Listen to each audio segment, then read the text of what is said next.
Om Swastiastu, Namo Buddhaya, salam kebajikan, selamat siang, salam sejahtera, salam buat kita semuanya.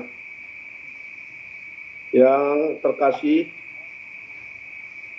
Kiai Haji Maman Imanul Haq, yang saya kagumi dan saya banggakan,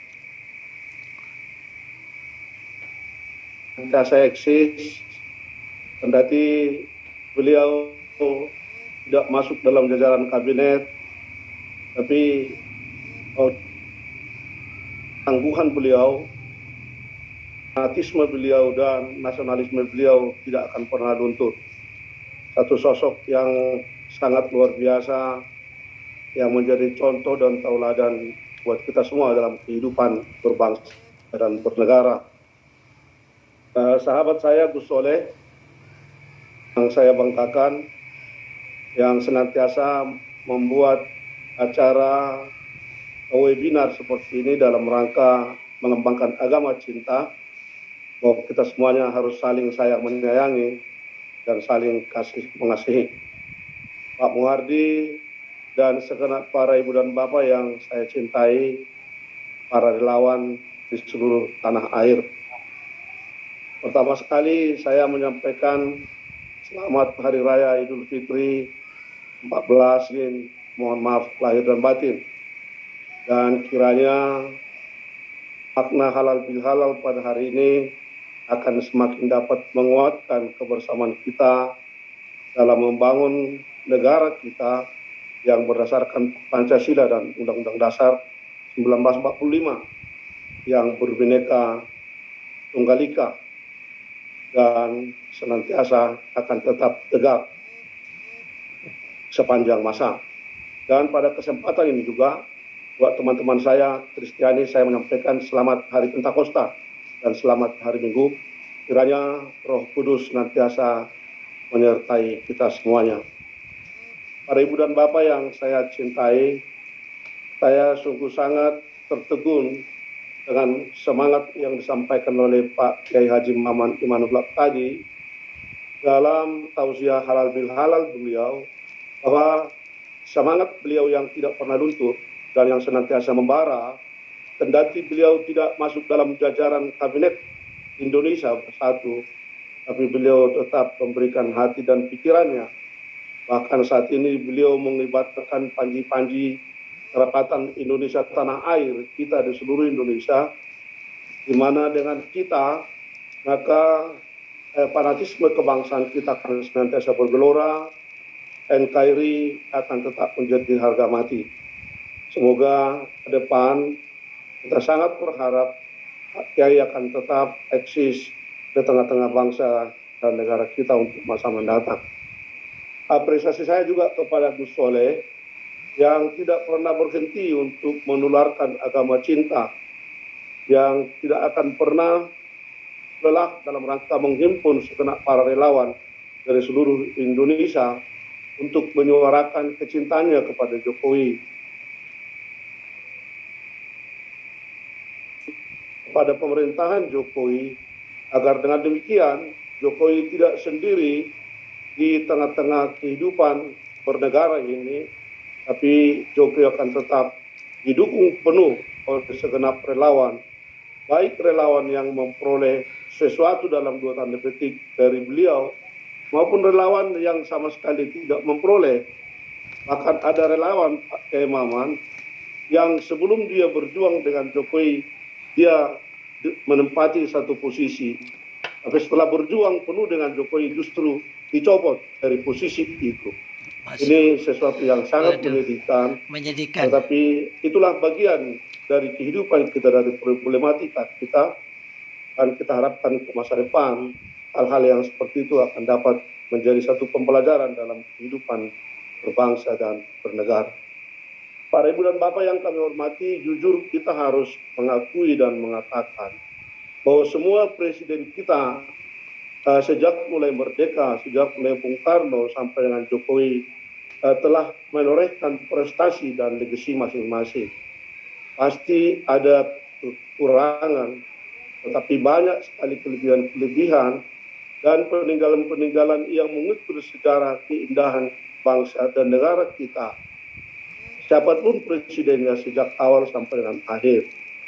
Tapi kita harus mengakui dengan jujur bahwa Jokowi punya legasi tersendiri di tengah-tengah kehidupan bangsa dan negara kita. Utamanya menjelang akhir-akhir ini, ketika hampir lebih dari 1 tahun kita dilanda oleh COVID-19, banyak negara yang sangat kelimpungan, tetapi Jokowi masih tetap berdiri tegak, dan bahkan salah satu negara yang memperoleh vaksin yang terbanyak di dunia, bahkan dengan gerakan yang sangat luar biasa, kita masih tetap kukuh, dan kita sangat berharap ke depan Jokowi akan dapat menyelesaikan secara tuntas yang didukung oleh semua warga dan bangsa negara kita untuk dapat menangkal COVID-19 itu dengan prokes dan berbagai bentuk-bentuk lain yang harus kita lakukan. Saya menyimpulkan ada 4 hal yang dimiliki oleh Jokowi selama kepemimpinan Jokowi sejak mulai periode pertama sampai dengan sekarang. Yang pertama, beliau adalah memiliki kesederhanaan. Tidak ada presiden yang sesederhana Jokowi dalam kehidupannya. Tidak ada presiden yang demikian merayat dalam kehidupannya.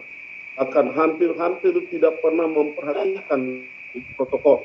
Dan bahkan bagaimana Jokowi sederhana dalam penampilan, sederhana dalam perbuatan, dan sederhana dalam tindakan. Itu satu hal yang sangat luar biasa yang kita lihat dari Jokowi. Presiden lain kita lihat dengan kemegahannya, tapi dengan pasukan-pasukan yang mengelilingi yang sangat banyak, tapi Jokowi justru membukakan kaca mobilnya dan kemudian melambai kepada masyarakat. Itu yang pertama yang kita lihat dari Jokowi, yang justru menjadi idola kita dalam kehidupan kita sehari-hari. Yang kedua yang kita lihat adalah keberaniannya. Sungguh sangat luar biasa keberanian dari Jokowi. Bagaimana puluhan tahun berbagai organisasi-organisasi yang radikal tumbuh subur di negara kita. Bagaimana organisasi-organisasi yang kita lihat begitu rasis tumbuh dengan mekar di negara-negara kita.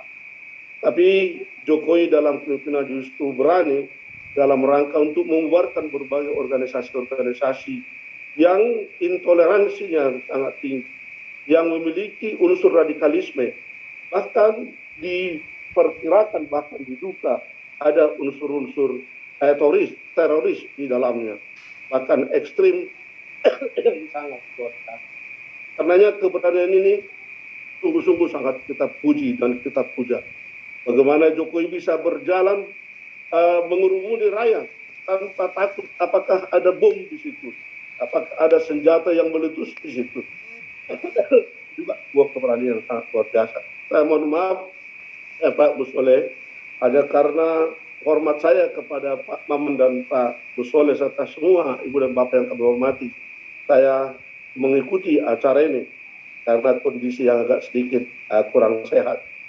Kemudian pada sisi lain, komitmen beliau yang sangat luar biasa untuk memberantas koruptor, bahkan sampai dengan ke akar-akarnya.